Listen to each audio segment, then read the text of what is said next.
How to connect Platinum Karaoke to Samsung Smart TV using HDMI. Step number 1. Gather the equipment. Ensure you have a compatible HDMI cable to connect the devices. Step number 2. Connect the HDMI cable.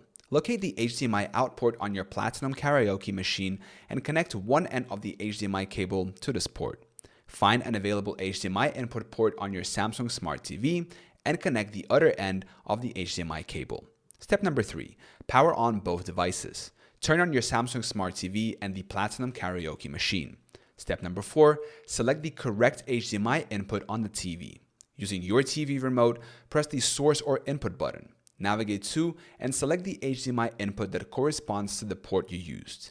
Step number 5. Configure audio settings if needed. If you don't hear audio through the TV speakers, go to Settings, Sound Output on your Samsung TV. Make sure the output is set to TV speaker or the appropriate connected audio device. Step number 6. Test the connection. Play a track on the Platinum Karaoke machine to ensure both audio and video are working correctly on your TV.